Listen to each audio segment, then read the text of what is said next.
Hello, my name is Marissa Davis, and I'm very excited to present for you some works that I've translated from the poet Aksinia Mihyalova, who is a big Bulgarian writer at her origin, but writes also in French. So I'm going to very quickly read you her biography, and then I'll perform a bilingual reading for you, starting with the French poem each time, and then intersecting them with the English poems, the translations that I've done. So, Aksinia Mihyalova is a poet, educator, and translator of over 35 books of poetry and prose. She is the author of 6 poetry books in Bulgarian, which have been translated into numerous languages.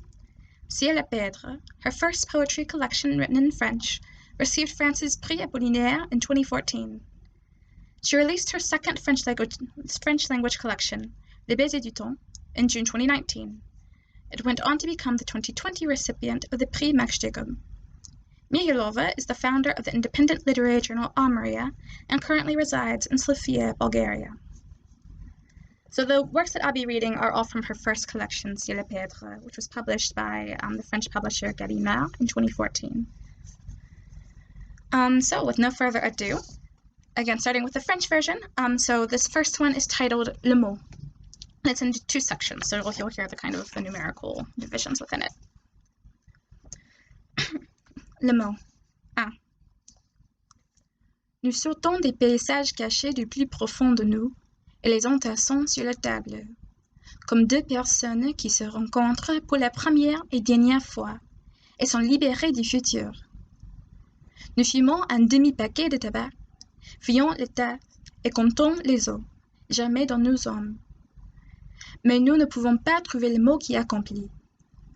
Peut-être est-ce à cause de la profondeur différente des abîmes en nous, qui résonnent avec une langue incompréhensible pour la peau. 2. Puis nous achetons des pamplemousses, arpentons les ruelles du quartier juif, et m'y tient par la main. Il m'oublie dans des librairies. Regarde, il y a tant de ciel dans des vitrines ce soir, dit-il, et me s'efforce contre sa poitrine, pour que je ne lise pas dans ses yeux le mot qui accomplit. Les pamplemousses roulent sur le trottoir. Elles sont tellement fiévreuses, ses mains, comme s'il avait peur de me perdre, comme s'il avait peur que je puisse rester.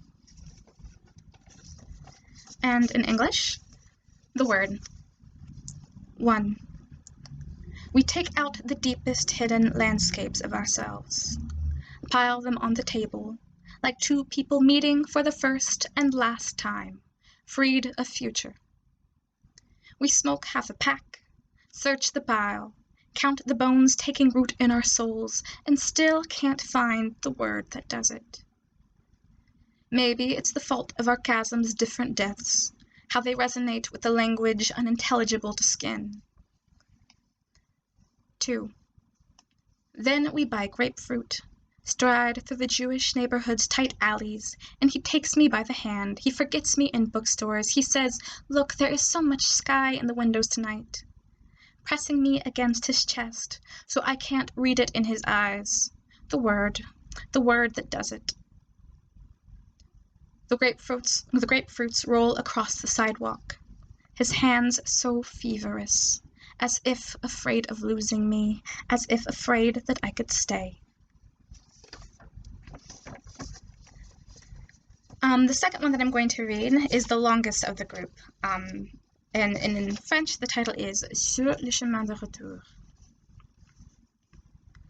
Non, je n'ai jamais vu un arbre triste, mais je ne veux plus refléter le monde comme un miroir ébréché, découper les solitudes des après-midi de dimanche, en suivant la lumière que saute de jardin en jardin, raccommoder les bouts de mer inaccessibles que tu m'envoies, et je suis hors saison.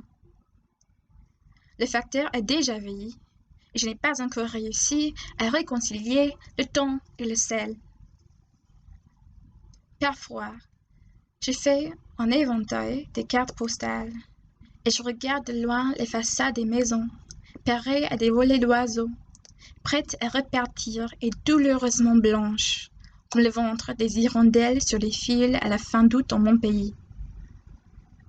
Je n'ai jamais vu un oiseau triste non plus, car les oiseaux ne se nourrissent pas, comme les hommes, avec une vie d'autrui pour vivre. Mais je suis fatiguée d'être à moi seule le capitaine, le bateau et la mer, et les vents tardent. Je ne sais pas si je monte ou descends cette colline, mais les matins sans toi sont une église vide où j'entre et prie. Seigneur, je veux seulement ce que tu veux pour moi. Et toi, qui n'entends pas mes pleurs, pourquoi pries-tu? Regarde la lumière sous le dôme très cinglé argenté qui m'enlace et me tire déjà vers le haut. Toi, qui pêches des nuages, fais un peu de place dans ta mer interne pour l'impossible étrangère que je suis, avant que le crépuscule ne tourne la clef de ta vue. C'est tout ce que je peux dire pour le monde qui t'a amené chez moi. Et avant que je reprenne le chemin de retour, où ce monde sera un reflet de ce que je suis. Écoute les oiseaux dans mes yeux qui les montent. As-tu jamais vu un arbre triste? And in English, on the way back. No, I have never seen a sad tree. But I don't want to keep reflecting the world like a chipped mirror, cutting up Sunday's lonesomeness by tracking sunlight as it leaps from yard to yard, or damming the ends of inaccessible seas that you send to me. And I am out of season. The mailman has grown old, and I still have not reconciled time and salt. Sometimes I make a fan out of postcards and study other houses' facades, so much like flocks of birds on the verge of flight, painfully white, like the stomachs of the swallows in my country, dozing August away on telephone lines.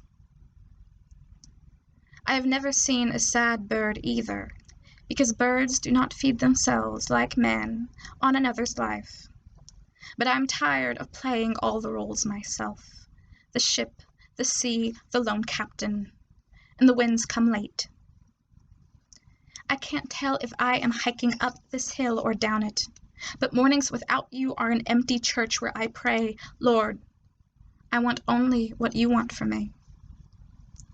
What do you pray for, so distant, deaf to all my grieving? Look, the light under the dome is weaving a silver net. It swaddles me and pulls me skyward. Fisher of clouds, make a little room in your inner sea for the impossible stranger that I am, before dusk turns the key to blind you. That's all I can say for the world that brought you to me. Before I start back on the path where that world reveals it is nothing more than my own reflection, stop and listen to the bird in my eyes that ask, have you ever seen a sad tree? The third one of the set is called Saison de chasse. Le renard fauve du coucher s'est allongé sur l'horizon. Des nuances comme celle-ci n'existent que sur les cartes postales avec lesquelles les touristes remplissent les valises, croyant qu'ils ne peuvent garder à jamais ce bout de ciel acheté à bon marché. La nuit s'approche lentement, comme un mendiant, et au cours de cette demi-heure, entre le jour et le crépuscule, je deviens peau et lèvres. Accoudé au parapet, je regarde le bout lointain de la rue où toi, vêtu des 500 promesses d'un autre été, tu mets en joue le renard sur l'horizon. Mais la saison de chasse n'est pas ouverte, et je ne suis que peau et lèvres. Pour remplir ce fossé de l'attente, je m'assois à la table nue de l'automne et je commence à arranger des phrases boiteuses dans une langue qui n'est pas la mienne. Le tas des lettres grandit, et je ne sais pas comment arracher tous ces mots grimpants au mur de ma maison. La nuit, avec un renard dans son sac en serpillière, s'assoit à l'autre bout de la table, mais je n'ai rien avec quoi la nourrir. Hunting season. Sunset, a russet fox, has laid its body down over the horizon.